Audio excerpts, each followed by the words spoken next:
Concerns about the emotional impact of the COVID-19 pandemic on our children. The manager of a children's home in Modimolle in Limpopo says restrictions imposed during lockdown prevented social workers from intervening in situations where children were left vulnerable.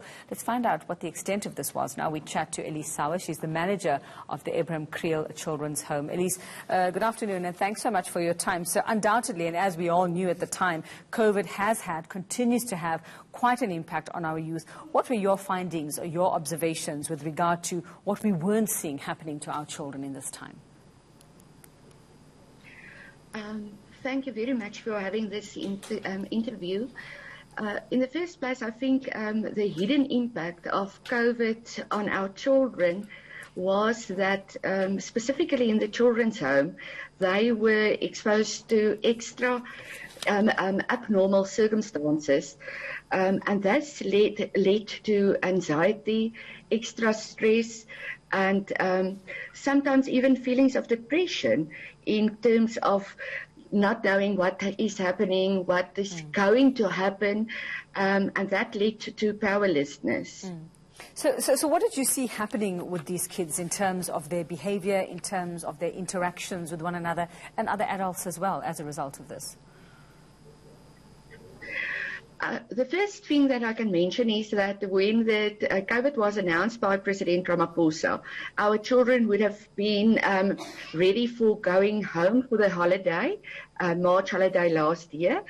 Their bags were packed and everything was ready for them to go home. And then 3 days before they could go, we had to tell them they can't go home. So the first emotions was disappointment. And that was relieved for a little bit by a kind of a holiday experience they had for a few days.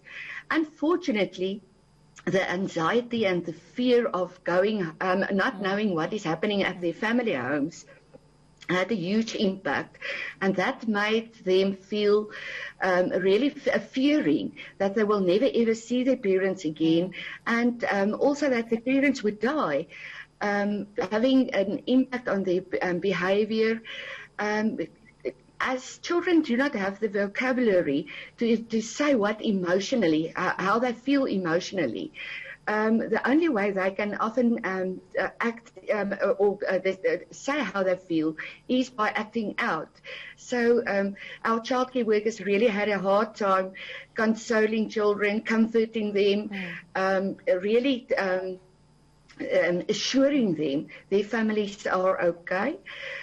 We have children that, due to the social isolation, absconded from the children's home, ending up in really risky situations because they would go in the townships and visit taverns and things just to provide in that need to have social interaction with children or with other peers. So yes, that definitely had an impact. Elise, I would imagine that a lot of the children in your care at your center and various others as well are there for particular reasons. A lot of them are dealing with maybe most of them are dealing with some kind of trauma of sorts. So I have to wonder just, how far back did it set them in their treatment or their healing, if I were to put it that way? How long term was that damage then that was caused and has been caused, because we're not over this yet? That is absolutely true. And unfortunately, before I answer your question, I think we did not even see the tip of the iceberg in terms of the long-term effect this would have on them. You are really correct regarding the fact that our children are all being placed in the children's home due to the fact that they were in need of care. That means that their parents couldn't take care of them, and just the removal of the children, but also the fact that the children were being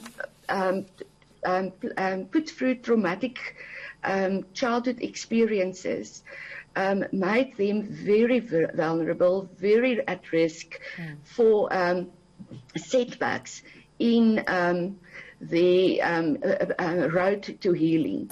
So that meant that children that was in process of having therapy, in process of addressing certain issues, unfinished business regarding their adverse childhood experiences, had to be put on hold.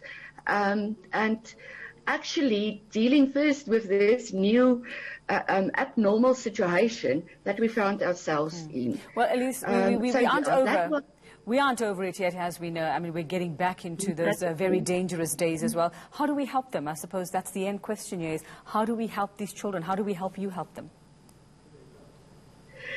First thing is that we must always remember that children hear what we hear, but they hear it in an adverse measurement. So we need to be sensitive to their feelings. We need to help them by giving them correct information, factual information. We mustn't leave them to guess what we are talking about. So that's the first thing. Secondly, it's important to also validate their feelings. We must make sure that they know it's okay to feel worried. It's okay to feel anxious. It's okay to be fearing that you will not see your parents, or that you will not be able to go back to school, or whatever the situation is. And then we can try to support them in helping them to make contact with their families, helping them to understand the new normal that's going to be in schools. And yes, I think that's the only way we can really support them. As honestly as possible. Elisa, thank you very much for that. And yes, while we move on to other things, we forget that our children continue to be shaped and formed by these events of where we are in 2021 and the pandemic.